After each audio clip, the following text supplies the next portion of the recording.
Au tout début, mes amis,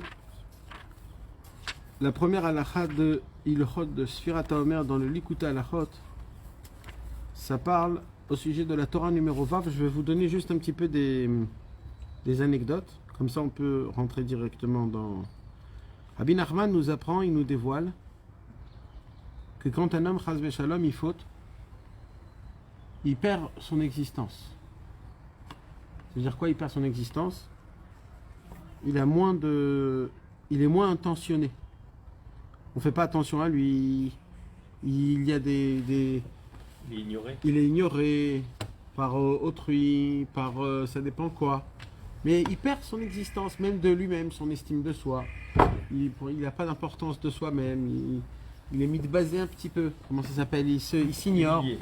Il s'ignore, il se néglige, il se perd, il ne fait pas attention à sa spiritualité, etc. etc. C'est un fait de quoi? Un résultat de faute. Pourquoi? Pour quelle raison?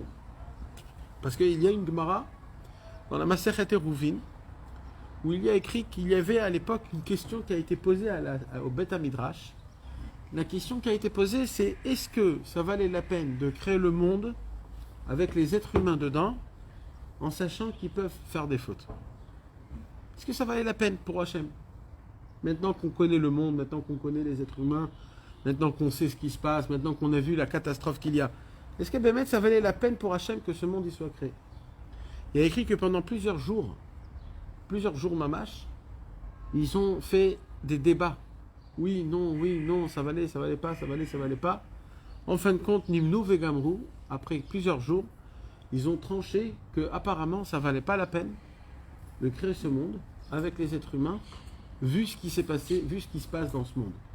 Que les êtres humains, ils se tuent entre eux, il y a des guerres, il y a des tueries, il y a des vols, il y a des viols, il y a de la méchanceté, il y a plein de choses comme ça.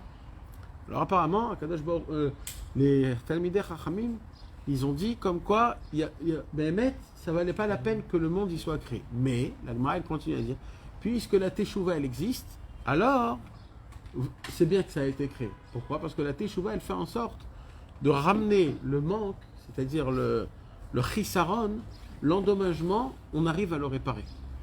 De là, Rabbi Nachman, il apprend quelque chose de très fort. Quoi? Au moment où un homme, donc, il fait une faute, il perd son existence. Pourquoi il perd son existence? Parce que de base, d'après la Gemara, si on a vu que à cause qu'il y a la faute, le monde ne devait pas être construit. Donc Rabbeinu, il nous apprend que quand un homme il fait une faute, alors à cause de ça, il se passe que la personne, elle perd son existence. Alors comment on fait alors? Qu'est-ce qu'il faut faire? Alors il vient Rabbi Nachman et il nous apprend, quand un homme il commence à vouloir faire teshuva, il ne fait pas encore teshuva, mais il commence à vouloir faire teshuva. C'est quoi l'acte qui veut faire teshuva? C'est quoi? C'est que la première chose, sans faire teshuva, on ne parle pas qu'il fait teshuva. Teshuva, c'est un autre travail, un autre...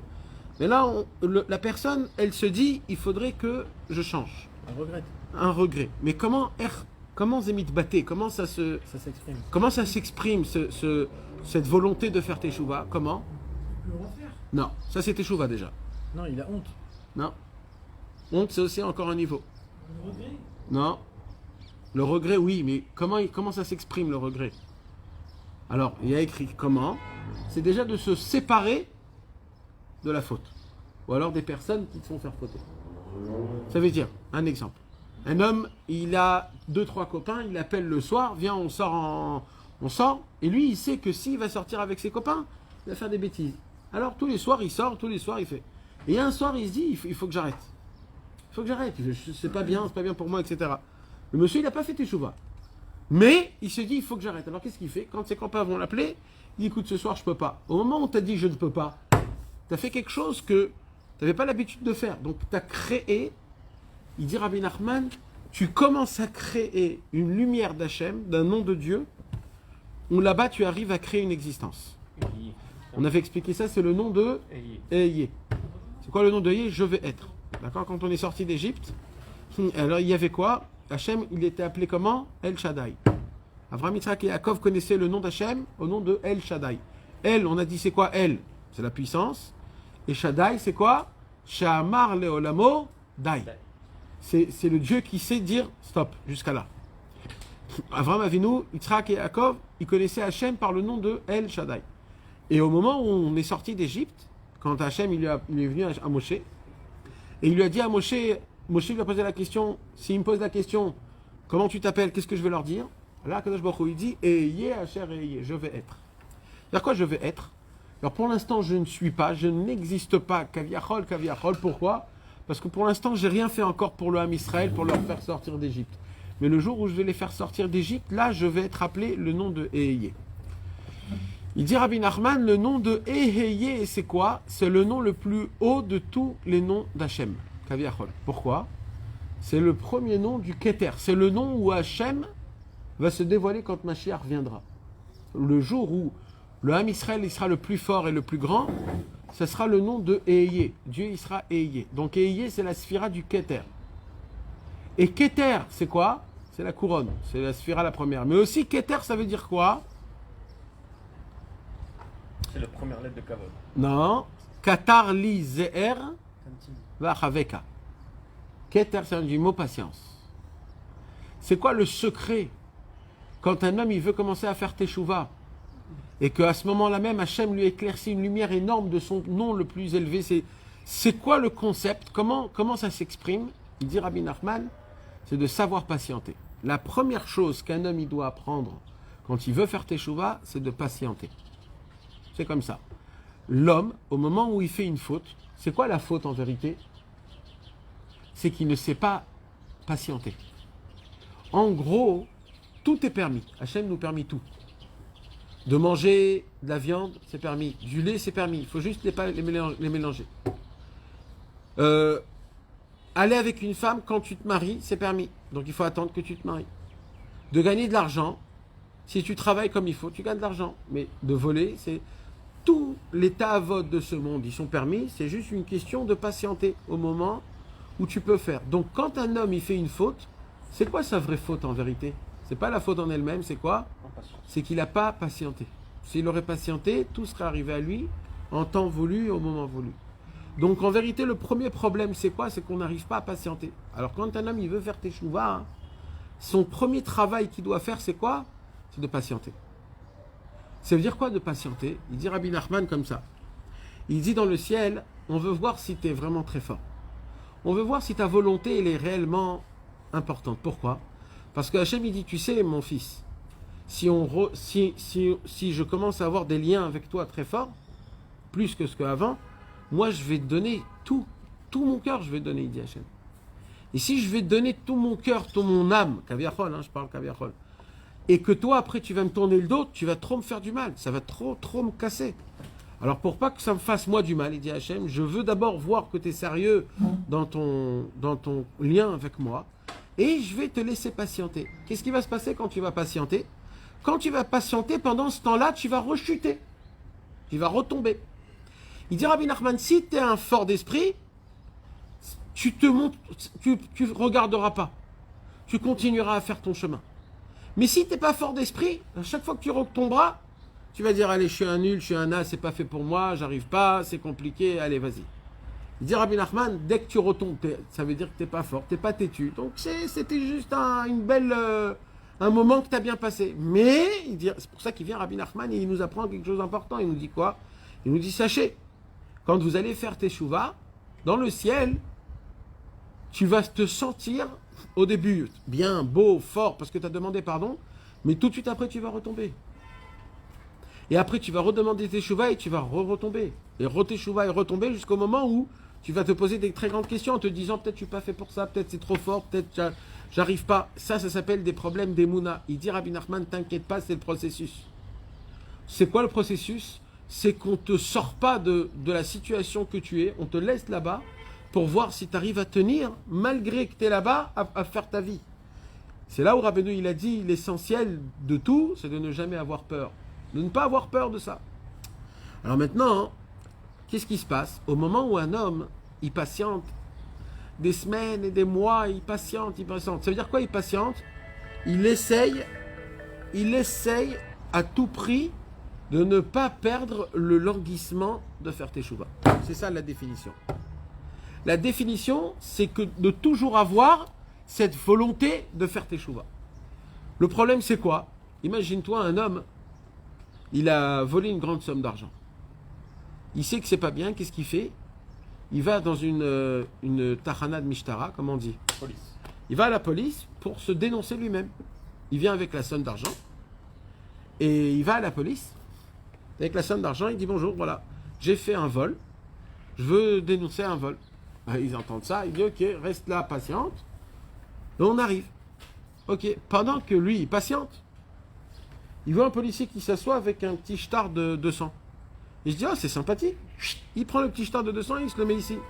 Il se dit, mais c'est pas possible. Je suis dans la police et je vole ici même. Il dit, mais ou je sors dehors et je continue ma vie, ou il faut que je sache qu'est-ce que je fous. Je suis pas un imbécile. Et pendant ce temps-là, il revoit un autre, quelqu'un d'autre. Il lui pique un stylo. Et l'autre, il lui pique. Et le mec, il retombe dans la police, c'est-à-dire dans la situation, il veut redevenir meilleur. Là-bas, il tombe même. C'est-à-dire, le monsieur, il vient pour faire teshuva. Il essaye de se renforcer, de bien se mettre dans le droit chemin, etc. C'est là-bas même où il tombe. Et quand il tombe là-bas, c'est 2 fois plus, c'est très grave. Et le Yetzer Hara, il veut qu'une seule chose, en fait. Il veut qu'une seule chose, c'est que tu ne veuilles plus faire teshuva.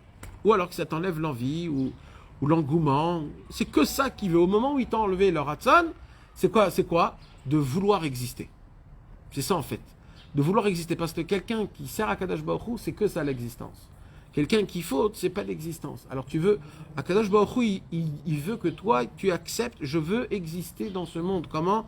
Je veux vivre avec un tahlit, c'est-à-dire un but, avec une raison, avec une volonté. Il dit Rabbeinu, mais ça, l'essentiel problème, c'est qu'il faut savoir patienter. Quand tu patientes, en vérité, tu répares tellement déjà ton problème que tu n'as pas voulu patienter.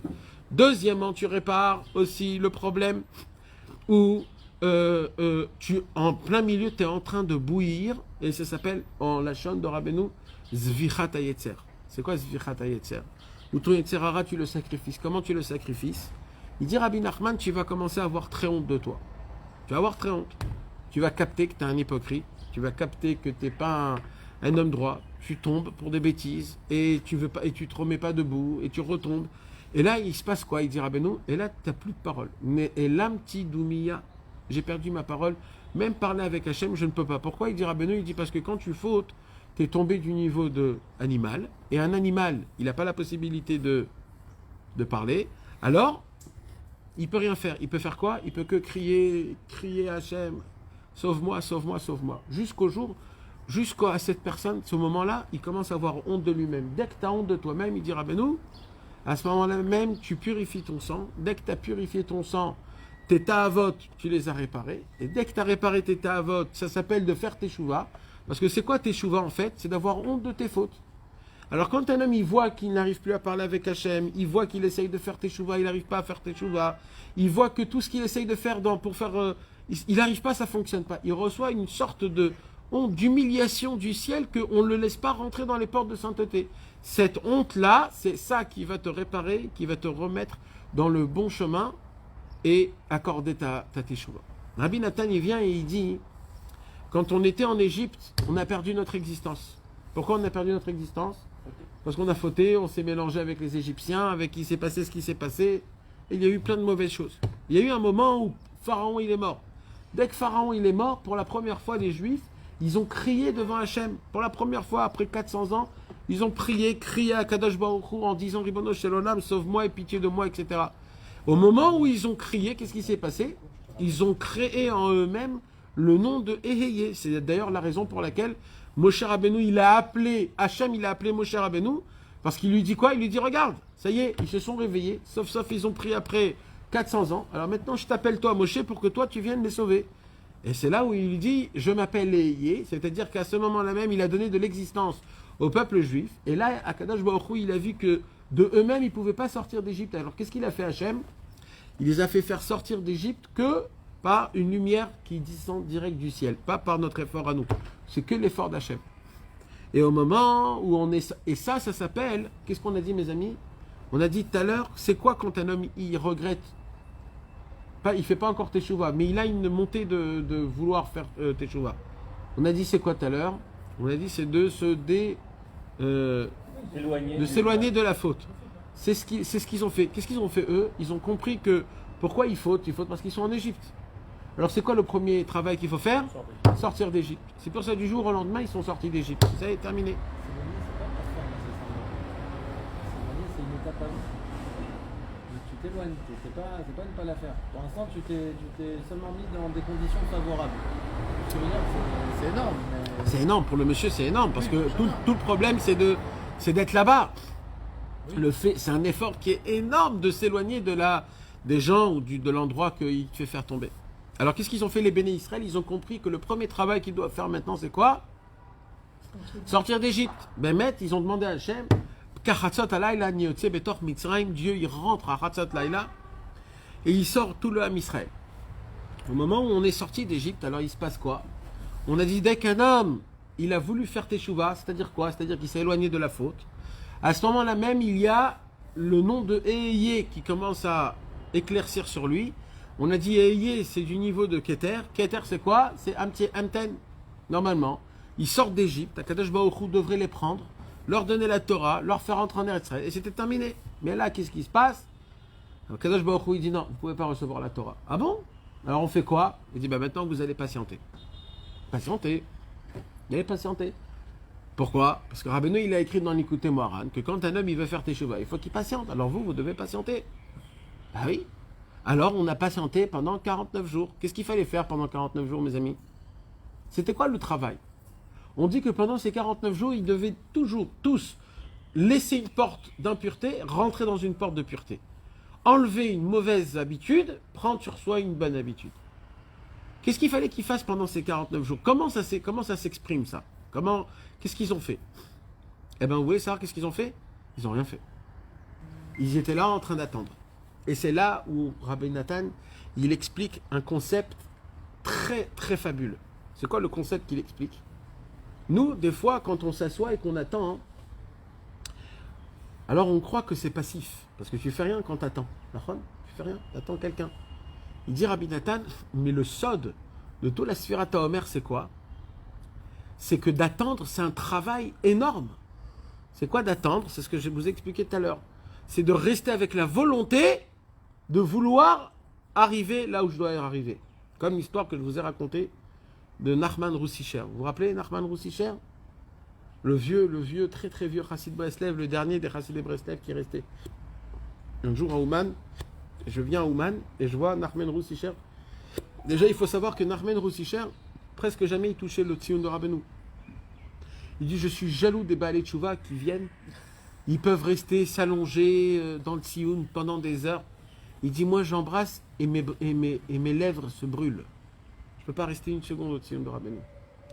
Alors il venait, il donnait un petit neshika, il faisait un petit bisou. Et après il se mettait, il faisait Tikkun HaKlali. Dès qu'il terminait Tikkun HaKlali, il refaisait Tikkun HaKlali. Comme ça, il pouvait rester toute une journée en faisant Tikkun HaKlali un après l'autre. Maintenant, Nachman Roussicher, c'était un vrai Oved Hashem Mamash, les anciens de Ouman. Et un jour, je vois Nachman Roussicher qui s'assoit derrière le Tzion de Rabbeinu, là où il y a les bancs en fer, là où il y a les fenêtres où tu vois le Tzion de Rabbeinu derrière. Et il avait à côté de lui 3 grandes bières, les bières ukrainiennes de 1,5 litre à 13% le truc. Il est assis, il faisait hyper froid, très froid. Et lui, comme c'est un russe, alors pour lui c'est normal, c'était ça qu'il buvait à l'époque. Alors Nachman Roussicher, il était là, il était assis, il faisait rien, il n'avait pas de livre avec lui. Top, moi je passe, je regarde, j'avance, je fais tout ce que j'ai à faire, Tikkun HaKlali, j'étudie. Après quelques heures, je sors et je vois Nachman Roussicher toujours dans le même endroit, sans bouger. Top. Après, je remonte à la maison, je reste là-bas. Après, je reviens au Tzion de Rabbeinu. Et quand je reviens au Tzion de Rabbeinu, il est toujours là-bas. Je lui dis, ma choré, Reb Nachman, vous avez besoin de quelque chose qui... Vous attendez quelqu'un Il dit, là. Je lui dis, vous vous sentez bien? Vous n'avez pas... Tout est OK? Il lui dit, Ani Mamtin. Je dis, Mastomeret. Il me dit... Aujourd'hui, je suis venu au Tzion de Rabbeinu et mon cœur est fermé. Alors j'ai frappé à Rabbeinu. Je lui ai dit, ouvre-moi, ouvre mon cœur, ouvre ta porte. Mais il ne m'a pas ouvert. Alors il a dit, alors je me suis dit, je rentre à la maison. Et là, je me suis dit, t'imagines s'il ouvre la porte et je ne suis pas là? Alors je suis derrière, j'ai acheté 2-3 petites bières. J'attends qu'il m'ouvre à Benoît la porte. Comme ça, une chose de sûr, c'est quand il ouvrira, je serai là. Pas qu'il ouvre, je ne suis pas là. Ça veut dire quoi cette parole? C'est une parole qu'il a vivée. Le monsieur, il avait 93 ans, 94 ans. Il était là, ça faisait quelques heures, Hanouka, quelques heures dans le froid, à -20. Il était là en train d'attendre que Akadosh Baruch Hu lui ouvre son cœur devant Rabbeinu, ou que Rabbeinu, il l'ouvre. C'est quoi le Inyan? Le Inyan, c'est qu'il y a un travail d'attendre. Il y a un travail d'attendre, d'espérer les kavot. C'est ça, Tzipita de Yeshua. C'est quoi Tzipita de Yeshua? Tzipia, c'est du mot tsofé. Tsofé, c'est quoi? C'est quand un homme, il attend, mais pas il attend sans savoir que ça va venir. Tzipia, c'est il est certain que ça va venir. La question, c'est quand? C'est-à-dire tsofé mirachok. C'est-à-dire, il voit déjà de loin que ce qu'il attend, c'est déjà là. La question, c'est quand ça lui arrive vers lui. Une des questions qu'on va poser à quelqu'un après 120 ans, que Hachem il va lui poser quand il va monter dans le ciel, ça sera une des questions et la plus importante, c'est est-ce que tu as espéré à moi? Est-ce que tu as espéré? Tu as espéré, tu as attendu que je vienne à ton aide ou c'était juste... est-ce que tu étais là en train de m'attendre? Et ça, mes amis, c'est un vrai travail que Rabbi Nathan, il nous apprend. Le sod de la Sfirat HaOmer, c'est quoi? C'est le travail d'attendre, c'est de s'asseoir et de se préparer en travaillant ma volonté de vouloir faire teshuva.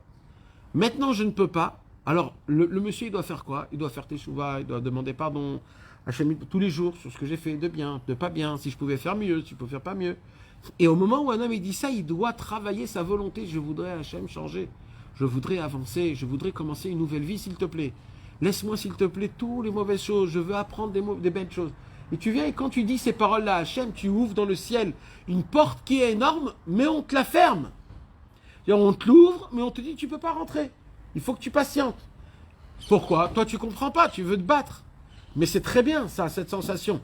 Toi, tu dois attendre et tu dois continuer à faire ta prière, tu dois continuer à espérer, tu dois continuer tout en attendant que Akadosh Baruch Hu, il ouvre ton cœur et il ouvre ton cerveau, que tu puisses réellement te sentir bien comme il faut. Et c'est ça, à ce moment-là même, où ils ont attendu 50 jours. Au moment où ils ont attendu 50 jours, Akadosh Baruch Hu, il s'est dévoilé à eux. Ils lui ont donné la Teshuvah, la Torah. Et la Torah, que dedans, c'est là-bas où Akadosh Baruch Hu, il a fait faire descendre aussi les 13 attributs de pitié et de miséricorde. Qui sont quoi? Qui sont dans les moments de Teshuvah. Quand un homme, Chas v'Shalom, il doit demander pardon à Hachem quand il a fait quelque chose de très grave, il doit demander pardon à Hachem avec les 13 attributs de pitié et de miséricorde. C'est ce qu'Akadosh Baruch Hu nous a donné parce qu'il a une grande pitié. Et c'est ça où maintenant Rabbeinu il vient, il pose une grande question. On l'a posé ce matin, hein. Mais il pose une grande question. Il y a écrit dans le comptage du Homer où Sfartem lachem mimochorat Shabbat. Vous allez compter pour vous le lendemain du Shabbat. De quel Shabbat on parle? De Pessah. On appelle Pessah Shabbat. Ou Sfartem lachem, vous allez compter votre comptage. C'est quoi ou lachem? Pourquoi lachem? Ou Sfartem mimochorat Shabbat. Pourquoi Sfartem lachem? Le mot lachem veut dire ça sera votre comptage personnel. C'est quoi le comptage personnel? Il n'y a pas de comptage personnel, on compte tous le même comptage. C'est là où Rabbi Nathan il nous explique à travers l'histoire du Sipurim Asiyot, du Chacham et du Tam, que quand un homme il attend, il patiente que la Teshuvah elle vienne et qu'il puisse faire Teshuvah. Alors il y a des gens que ça va aller plus vite, il y a des gens que ça va aller moins vite, il y a des gens qui vont un peu plus souffrir, il y a des gens qui vont moins souffrir. Le problème il est où? Le problème c'est au moment où tu regardes tes amis. Quand tu vois tes amis qui avancent, tu vois tes amis qui sont meilleurs que toi, tu vois tes amis que leur vie elle est meilleure, alors qu'est-ce qui se passe à ce moment-là même? Quand tu les regardes eux, tu te juges toi, en te disant ils sont meilleurs que moi, je suis plus naze que eux, donc je suis mauvais. Et comme ça il dit Rabbi Nachman, tu culpabilises à cause de tes amis qui sont autour de toi parce qu'ils sont meilleurs que toi, et à cause de ça, toi tu te crois un rachat. Il dit mais Hachem, c'est pas comme ça qu'il regarde les choses. Hachem, il regarde chacun en fonction de où il est né, c'était qui ses parents, avec qui il a tourné. Donc chacun, c'est une histoire, ça veut rien dire ce que les autres ils font. Mais le problème, c'est quoi? C'est que moi, dans tous les cas, toujours je me mesure à autrui. Combien il gagne, personne, combien... Et il dit, Rabbi Nathan, ça, c'est le plus dur, c'est interdit, c'est ça. Ou Sfartem lachem, que le comptage, il soit personnel, lachem daïka. Que le comptage, il soit personnel, pas en fonction des autres. C'est pas parce que lui, il compte ça fait 40 jours qu'il est en train d'attendre. Toi, apparemment, c'est fait que 2 jours que t'attends. C'est pas grave. L'honora ou sfartem lachem. Fais ton comptage à toi, pour toi, tout seul. Ne regarde pas les autres. Ne regarde pas en fonction des autres s'ils sont meilleurs ou pas. Par rapport à toi, si toi, t'es proche ou pas meilleur. Et ça arrive tellement à tout le monde. Tout le monde, sans qu'on fasse attention. Sans qu'on fasse attention. Notre, comment ça s'appelle pas notre caractère. Des fois, tu te lèves sur un mauvais pied. Comment on appelle ça La mauvaise humeur, elle est en fonction de quoi? Parce qu'on ne peut pas l'expliquer. C'est pas réellement que tu te réveilles de bon matin et que tu t'es réveillé de mauvaise humeur et que tu es en mauvaise humeur. C'est pas ça. Alors non, c'est quoi? C'est que dans ta tête, tu regardes autour de toi et tu vois qu'autour de toi, c'est parfait et tu vois que chez toi, c'est naze. Voilà. Alors il dit Rabbeinu, mais pourquoi tu es malheureux? Parce que tu as regardé les autres. Il dit, mais qui t'a dit de regarder les autres? Laisse tomber les autres. Où est le rapport à toi? Ta vie, elle est comment sans regarder les autres? Il te dit, tu es en bonne santé, tu respires, tu dors, tu manges, tu rigoles. Alors voilà. Alors, il dit Rabbeinu, donc en fait, toi, tu vas croire que tu es mauvais. Tu vas croire que tu es dans des mauvaises humeurs. Tu vas croire que tu es... Tu peux vivre toute ta vie malheureux comme ça. Mais c'est ça qu'il dit Rabbeinu. Il dit, mais mais oui, la majorité du monde, ils sont comme ça. Nous tous, on est comme ça. Quand il a acheté une belle voiture, lui, il a une nouvelle maison, lui, ses enfants, ils sont bien éduqués, et ainsi de suite. Et ça, c'est quoi? Ça, c'est pas Usfartem Lachem. C'est pas le comptage personnel. Là, c'est un comptage général, et c'est pas ça qu'il faut. Il dit, Rabbi Nachman, regarde que toi, regarde ta vie, regarde comment tu te sens, ne regarde pas les autres, ne calcule pas en fonction des autres si toi, t'es bien ou pas. C'est pas comme ça que ça fonctionne. Chacun, il a sa propre vie, son propre monde, son propre Yetzirah. Et Akadosh Baruch Hu, quand il fait le comptage, quand il nous regarde, Akadosh Baruch Hu, il nous regarde personnellement, pas en général, pas par rapport aux autres. Parce que chacun, il a son comptage, chacun, c'est quelque chose d'autre. Tout le travail, c'est ça. Maintenant, c'est quoi le problème? Le problème, c'est quand on reçoit la Torah. Alors là, la Torah, on la reçoit tous en même temps. Alors d'un côté, tu me dis, il faut regarder que soi-même. Et quand on a reçu la Torah, il fallait que tous y viennent. Alors quoi? Alors la Torah, elle est pour tout le monde, et ça, c'est pas pour tout le monde. Comment ça fonctionne tout ça? Alors c'est là où il dit, Rabbi Nachman, il dit en vérité, c'est le Yetzirah qui essaye d'essayer de nous attraper dans ces endroits-là. Il dit, mais en vérité, c'est vrai que la Torah, elle est pour tout le monde. Mais dans la Torah, il faut savoir aussi une autre chose, c'est quoi? C'est que ce que il étudie de la Torah, qu'il a pris un conseil qui est bien pour lui, ça se peut que des fois, il n'est pas bien pour toi. Ça se peut, pas toujours, mais ça se peut. Par exemple, quelqu'un, il a un niveau élevé, que lui, il va apprendre que tout celui qui fait Shabbat, alors, Alpi Alacha, tout comme il faut, le Mashiach, il peut venir. Il va attraper quelqu'un d'autre qui n'est pas très religieux. Il va lui dire, maintenant, tu es obligé de faire Shabbat, et c'est comme ça, et comme ça, et comme ça. Et lui, il va essayer de faire, il va le casser. Et en fin de compte, il va complètement enfreindre Shabbat. Le émet personnel pour moi, c'était pas le émet personnel pour toi. Parce que chacun, il a son niveau, chacun, il a son adaptation, chacun, il doit travailler un point spécial. Alors quoi? Alors, à cause de ça, on va se manger l'un avec l'autre. C'est pour cela que dès le départ, il faut savoir une chose. Il faut connaître que Akadosh Baruch Hu, il se connecte à travers nous, à travers notre spiritualité. Ça veut dire quoi? Quand un homme, il prend un livre et qu'il lit, qu'il étudie, parce que ça, c'est le minimum, Akadosh Baruch Hu va faire en sorte qu'il y a des points qui vont lui parler plus que des autres points. Ces points qui lui parlent plus, apparemment, c'est ce qui lui appartient pour que lui puisse changer. Et au moment où il va changer, c'est comme ça qu'Akadosh Baruch Hu lui parle à travers des livres, à travers un cours, à travers une histoire, et ainsi de suite. Mais au moment, et c'est ça ce qui s'est passé à la Torah. Qu'est-ce qui s'est passé quand on a reçu la Torah? Il s'est passé qu'en vérité, chacun du Ham Israël, quand ils étaient au Mont Sinaï, ils ont reçu la lumière de la Torah en fonction de leur propre Avodat Hashem, leur Neshama, leur niveau, tout en fonction de eux. Et ce que il a reçu, l'autre, il a reçu une autre chose. Il a reçu d'un niveau plus haut, plus bas. Mais il n'a pas reçu identique. Donc on n'a pas reçu identique toute la Torah. De Akadosh Baruch Hu, on a reçu rien que ce que nous, on avait besoin, comme il faut, par mesure, par détail. Et c'est ça ce qui se passe quand un homme, il arrive bien à faire son propre comptage. Ou sfartem lachem. C'est-à-dire, il ne regarde pas les autres. Il ne se mesure pas en fonction des autres. Lui, il est venu très tôt à la synagogue. Moi, je suis venu à l'heure pile. Je suis un naze. C'est pas comme ça que ça fonctionne. Et ainsi de suite. Si moi, j'arrive à étudier, moi, j'ai pas arrivé à étudier. Moi, j'arrivais à faire, moi, j'ai pas arrivé à faire. Quand un homme, il arrive à essayer de se regarder son avodat Hashem, comme dans le Chacham et le Tam, qui le Chacham et le Tam, ils ont dit, le Tam, il dit, Zema Sechelo, Zema Secheli, quand un homme, il arrive à vivre ce Inyan-là, que moi je fais ma vie et j'essaye de regarder en fonction de la Torah, d'après mon niveau, d'après mes capacités, et je suis très content de ce que je fais, sans regarder et dépendre mon avodat Hashem des autres. Ça, c'est Usfartam Lachem. Alors, à Shavuot, tu vas recevoir la Torah, qui sont les conseils, qui sont adaptés et en fonction de toi, de ta capacité, de ton niveau, de ce que tu peux recevoir et appliquer de la Torah. Et c'est ça le secret de la Torah Vav, où Rabbeinu il nous a expliqué que le sod de la Teshuvah, c'est quoi? C'est de revenir au début de la création du monde. Tashuv he, c'est-à-dire de revenir. He behe bara olam. HaKadosh Baruch Hu, il a créé le monde avec le he. Tashuv he, c'est de revenir à la création du monde. Qu'est-ce qu'il y avait à la création du monde? À la création du monde, il y avait un seul homme, Adam Arishon, où tous les âmes du Ham Israël, ils étaient dans Adam Arishon.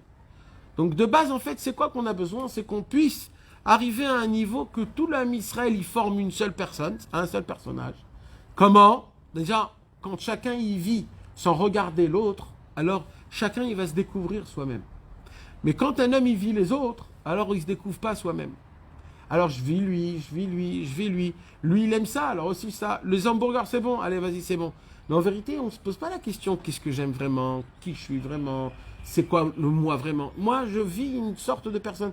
Donc au moment où un homme il est en train de vivre toujours autrui, c'est-à-dire il vit quelque chose d'autre, ou alors il suit tout le monde, alors il perd sa personnalité. Et à cause de ça, c'est pas Usfartem Lachem, c'est pas un comptage personnel. Mais au moment où un homme il essaye de se regarder soi-même et de se dire il faut que je me concentre sur moi-même, d'étudier la Torah, de voir où c'est difficile, comment je peux avancer, et d'avoir des sentiments comme ça ou comme ça, comment je peux voir. Un homme là, il commence à faire son propre comptage, la Vodat Hashem. Aujourd'hui j'ai réussi à ne pas tomber, donc c'est mon premier jour. Demain j'ai réussi, je ne suis pas tombé, donc c'est mon deuxième jour. Le troisième jour, je suis tombé. Bon, l'honora, je reprends dès le début. Premier jour, j'essaye d'avoir de Hashem. C'est ça le comptage personnel. C'est pas de compter avec tout le monde. Alors bien sûr, c'est une image, mes amis. Hein. C'est une image de ne pas compter. Ça veut dire là, on parle de quelqu'un quand il veut servir Hashem. Le comptage de la Sfirat Omer, Vadaï, qu'il faut la faire avec tout le monde. Mais là, on parle de la personnelle, le comptage personnel de la Neshama. C'est-à-dire, parce que le signe de la Sfirat Omer, c'est de faire montrer à Hashem les languissements que j'ai pour recevoir, pour découvrir Akadosh Baruch Hu. Donc le travail qu'il y a pendant la Sfirat Omer, c'est un travail où on va te faire tomber pendant la Sfirat Omer. On va te faire enlever l'envie, l'engouement de la Vodat Hashem. On va te donner des problèmes, on va te faire un petit peu souffrir. Un tout petit peu. Pourquoi? Parce que c'est le moment de la Sfirat Omer qu'il faut faire qu'une seule chose, se languir énormément à Akadosh Baruch Hu. Se languir le maximum, de toujours vouloir avancer, que les événements ne m'infectent pas ma volonté et mon comment on appelle ça, mon dévouement dans la spiritualité, dans la Vodat Hashem. Que toutes mes volontés, je puisse... Hein? La foi, cette volonté qui est énorme. Donc, c'est un travail. Les gens, ils croient que ce n'est pas un travail, mais c'est un vrai travail. C'est un travail de patienter, d'attendre et de rester avec ces languissements en se disant Hashem, quoi que tu vas me faire, je suis toujours à côté de toi, j'attends, jusqu'au jour où tu m'ouvriras la porte. Moi, pendant ce temps-là, je continue à prier, je continue à servir Hachem comme si de rien n'était. Ah bon, mais comment? Mais juste hier, tu étais en boîte de nuit, comment tu veux essayer de... Moi, je m'en fous, j'attends, je patiente. Il dit Rabbeinu, et malheureusement, et des fois, malheureusement, la majorité des gens qui ont essayé de faire Teshuvah et qui n'ont pas réussi, c'est qu'ils ne voulaient pas patienter. Ils voulaient tout de suite. Et il dit, ça n'existe pas tout de suite. Il faut savoir attendre. Et des fois, c'est des années, il dit Rabbeinu. Il dit, mais plus c'est longtemps, plus après tu vas recevoir encore plus. Tu vas ressentir, tu vas avoir des choses que normalement tu ne vas pas recevoir. Et le fait qu'un homme, il s'est patienté, alors grâce à ça, il arrive à recevoir des cadeaux. C'est là ça, une des cavanotes qu'il faut avoir quand tu fais la Sfirat Omer. Quand tu fais la Sfirat Omer, tu comptes aujourd'hui, on est le 25 qui est 3 semaines et 4 jours. Donc c'est quoi que tu dois avoir comme pensée? C'est que maintenant, mon travail à moi, c'est de patienter à Hachem. Je suis totalement dévoué à toi. J'attends que tu m'ouvres la porte. J'attends. C'est un travail où j'attends. Je suis là. Je suis présent. C'est d'être présent. D'attendre, c'est d'être présent. Je suis là, tout mon corps. Je suis là. C'est pas que je ne fais rien. C'est pas que c'est un travail moralement. C'est un travail où un homme, il dit maintenant j'attends. C'est-à-dire quoi j'attends? C'est-à-dire si on t'appelle maintenant à aller faire quelque chose, je parle matériellement, apparemment tu peux pas y aller. Pourquoi? Parce que tu es en train d'attendre quelque part. C'est quoi d'attendre?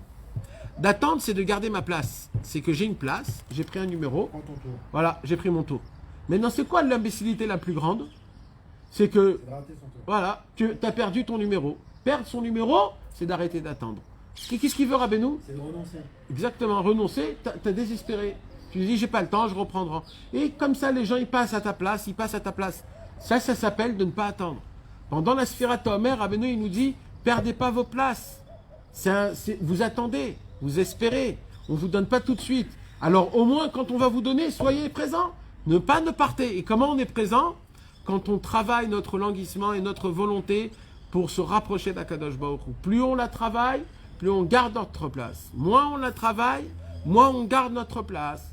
Et c'est ça. Et c'est quoi de garder sa place? De faire comme si de rien n'était. Je suis tombé, j'ai fait de mal, je dis tout de suite pardon à Hachem, je continue de rien n'était. Je fais pas de calcul. Si hier j'étais là, alors je vais pas prier demain, je vais pas mettre mes tefs parce que ça c'est pas cohérent. Non, il dira ben non. Tu oublies tout. Chaque seconde, tu dois te mettre dans ta tête que maintenant tu es né de nouveau et maintenant tu reprends des nouveaux comme si de rien n'était. Quand un homme il arrive à percevoir une perception pareille dans son service divin, c'est la seule possibilité pour qu'on puisse servir à Kadosh Baruch Hu dans la simcha et dans la facilité. Et le secret de la Sfirat Omer, c'est le secret de savoir attendre. Quand un homme il sait attendre, il sait recevoir plus tard. J'ai une question quand même. Il y a un moussag de Kinat Sofrim par rapport à un autre. Ça veut dire c'est sûr que Zema Sechelo et Zema Secheli, qu'on doit être dans notre place et comme tu dis au niveau individuel personnel. Mais d'après ça, il y a aussi quand même dans le fait de voir chez l'autre, ça peut être un tremplin pour toi. Alors comment on définit ça? Si tu regardes l'autre et que ça te donne envie d'être comme lui, ben c'est une bonne jalousie. Mais si tu regardes l'autre et après tu te valorises moins, ça c'est très grave. Ça s'appelle... Ouais, mais d'après Ça descend aussi en ça te descend. Oui, donc Ce qu'il faudrait trouver, c'est que tu trouves une personne, que cette personne elle sert à Kadosh Baruch Hu, et que toi quand tu la vois, elle te donne envie à devenir comme elle. Il y a un siman, je ne sais pas si c'est un siman général, mais normalement il y a un siman que un homme qui sert à Kadosh Baruch Hu, l'Eshem Shamaim Behemet, quand tu le regardes, il te fait que du bien. Tu ne peux pas tomber, tu ne peux pas le jalouser dans le mal. Tu ne peux pas toi-même te valoriser comme un nul. C'est quand il y a des gens, des fois, qui ne font pas 100% l'Eshem Shamaim, alors quand tu les regardes, alors eux, ils peuvent... ouais, mais c'est pas un klal qui est c'est pas un klal barzel. Il vaut même totalement ne pas avoir de cette Kinat Sofrim, comme on dit. Peut-être, non? Je ne sais pas te répondre à ça. C'est très délicat. En tout cas, il faut savoir une chose que Rabbeinu, il nous apprend, ne vous impressionnez pas par autrui. Ne vous laissez pas vous impressionner. Il dit parce que personne au monde connaît le vrai calcul de qui et quoi. Personne. Je me rappelle, quand j'étais jeune à la yeshiva, il y avait un bachour, c'était le fils d'un admour qui était à la yeshiva, et il priait extérieurement comme un ange. Moi, quand je le voyais, j'étais par terre. Quelle honte que j'avais. Il criait, les mains. Et après, on m'a donné à être son chavruta. Alors on étudiait ensemble. Et quand tu étudies ensemble, alors des fois tu rentres dans l'intimité, on parle, etc. Et il m'a dit, tu sais, il m'a dit, quand je prie, il m'a dit, je suis pas du tout dans la prière. Ma tête, elle part dans tous les sens. Et il dit, des fois, je sais même plus où j'en suis dans l'amida, tellement que j'ai dépensé. Je dis, mais c'est pas possible. Je te vois, tu pries comme un ange. Il a dit, c'est que extérieur. C'est complètement extérieur. Et ça m'a donné une leçon énorme. C'est quoi? Je dis quoi? C'est pas que tu peux pas savoir.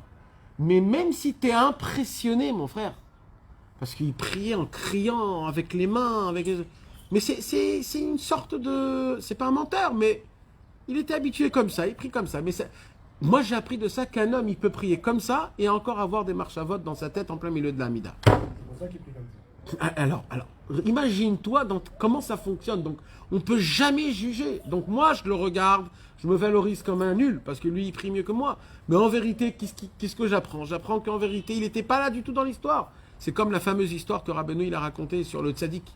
Il y avait un tzaddik qui priait dans sa chambre à lui, enfermé. Et il entendait dans la porte des petits... des trucs comme ça, des petits... Et il s'est dit, c'est sûr que c'est mes élèves qui veulent entendre comment je prie. Maintenant, lui, il priait un peu mieux pour montrer à ses élèves. Donc il criait un peu plus, il parlait un peu plus. Et tout le temps, il y avait toujours ces petits... Il dit, Rabbeinu, après 20 ans qu'il était enfermé dans cette pièce et qu'il y avait ces petits bruits derrière la porte, qu'il croyait que c'était ses élèves qui se chuchotaient pour entendre le tzaddik, il a ouvert la porte et il a vu que c'était un chat.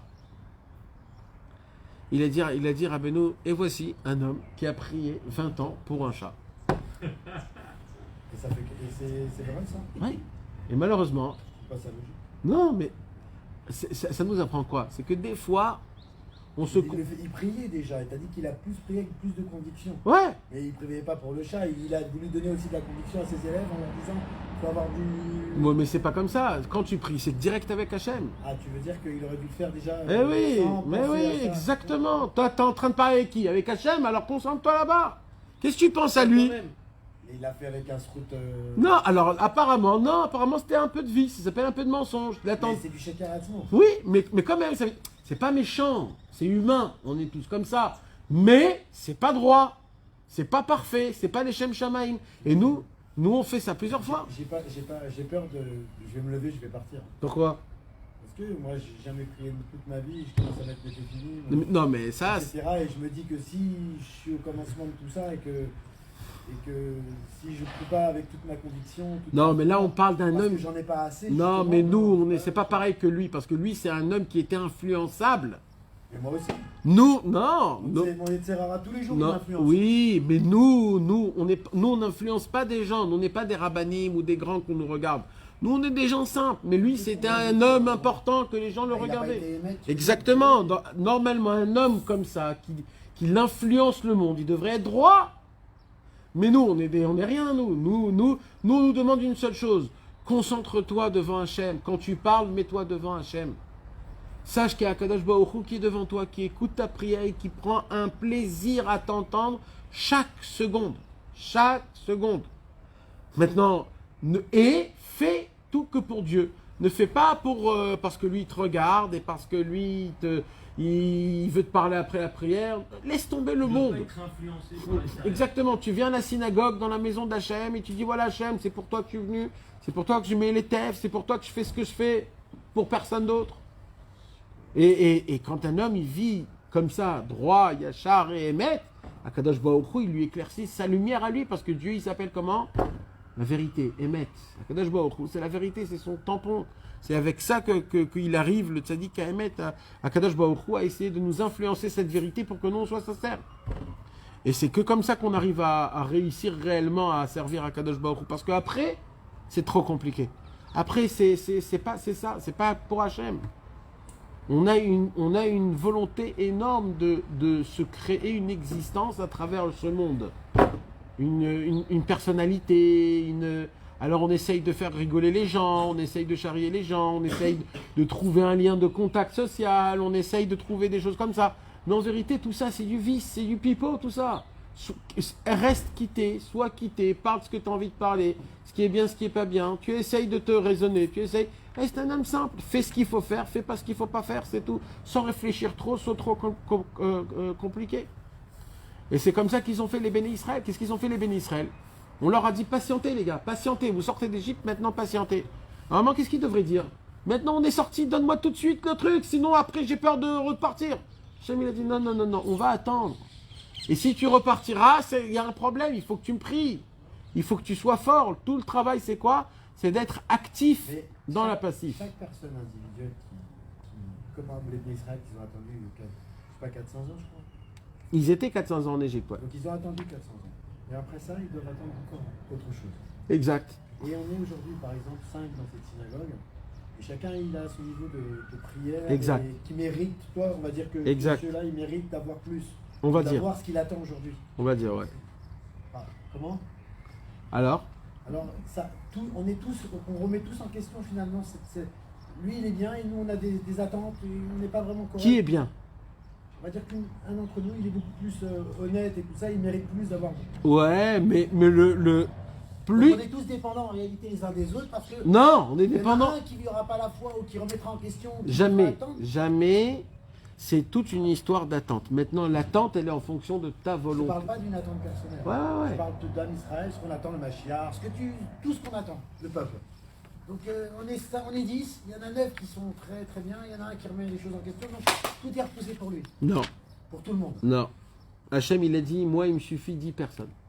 Et on est 15 millions. Eh ben, 14 apparemment, millions dans le monde. apparemment, il n'y en a pas 10 qui sont sincères. Dieu, il a dit, j'ai besoin de 10 personnes. 10 personnes sincères, qui se supportent l'un et C'est l'autre. sadique alors. C'est Pas, une non, personne, c'est non, des- là-bas, il n'y a pas écrit les tzadikim. Il y a écrit 10 personnes sincères qui s'aiment. Il n'y a pas écrit tzadik. Ça peut être des gens Ça, c'est autre qui chose. sont... Voilà. Qui s'aiment, c'est autre chose. Voilà, t'as compris? Mais c'est la seule chose nécessaire. Mais il y a écrit si tu as On les n'est 10... pas 10 personnes, on s'aime, il n'y a pas 10 Qui personnes. s'aiment sans aucune arrière-pensée, sans. Donc si Malheureusement. 10 personnes, elles Elle valent dirait comme que les non. 20 millions qu'on attend aujourd'hui. Parce que, Qu'un irait que ah bah, non, on n'arrive même pas à ces 10 personnes. Exactement, c'est le travail. C'est le travail essentiel. Et c'est ça ce qu'on nous apprend. On nous apprend de s'aimer, de se supporter, de ne pas se faire des mauvaises critiques, de ne pas se juger l'un à l'autre. Mais on essaye. On essaye. Et ça, Hachem, il adore. Et il faut que tu saches aussi une autre chose. Il y a des gens qui croient que parce que le Mashiach n'est pas venu, alors quelque part, Akadosh Baruch Hu, il est en colère contre nous.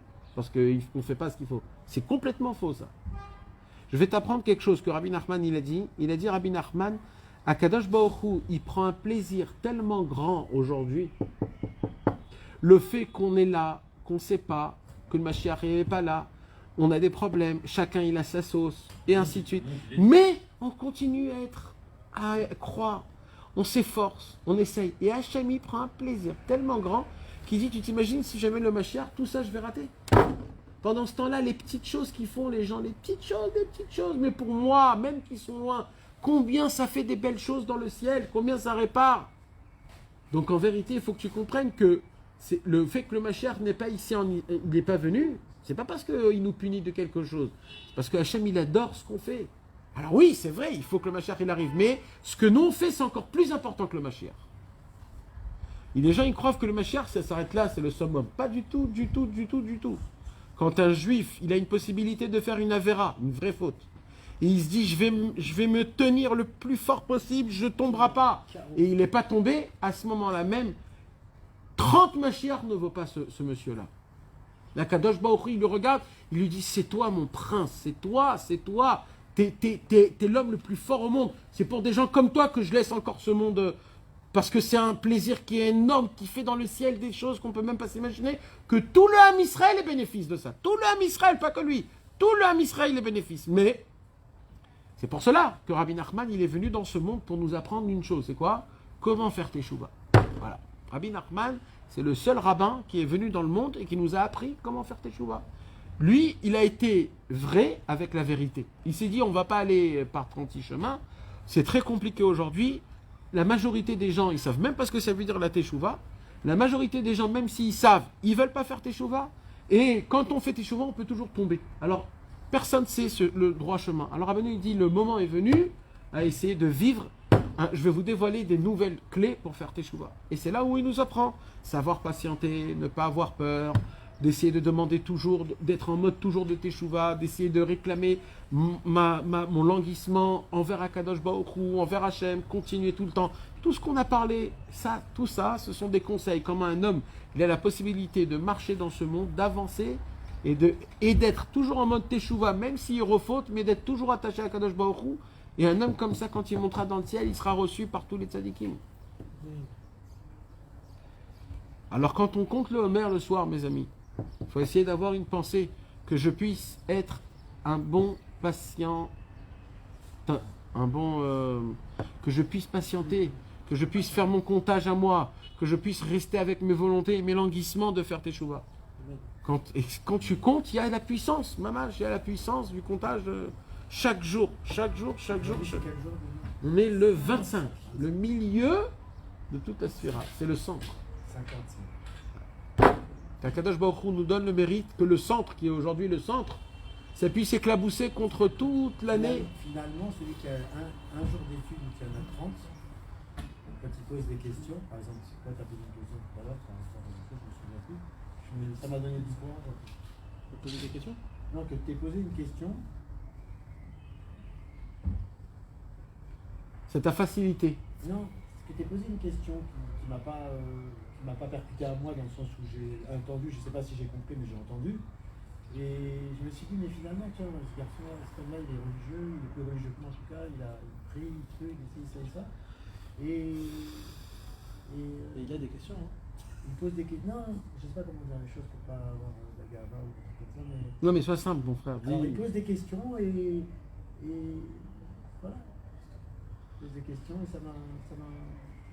Je me suis dit, bon, tant mieux. Il pose des questions simples et des choses à comprendre dans les détails et ça m'a.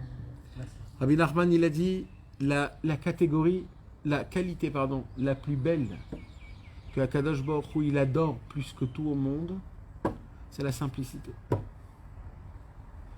C'est de ne pas compliquer, de ne pas se poser de questions dans la tête, c'est d'être simple, dire les choses comme tu sens, de ne pas trop réfléchir, de pas simple. C'est d'être, pas se prendre la tête, d'être toi-même. Mais puis tout. Et plus on sera simple, plus notre vie elle sera meilleure. Plus on aura de la simcha, on sera joyeux, on sera content de soi-même, on ne va pas culpabiliser, on va voir le monde comme il faut, on va juger tout le monde du bon côté. Tout ça grâce à la simplicité, d'être un homme simple. Hachem nous donne la force d'être un homme simple, d'être un homme avec plein de joie et de bonne santé. Hachem. Ashrenu. Aïnou.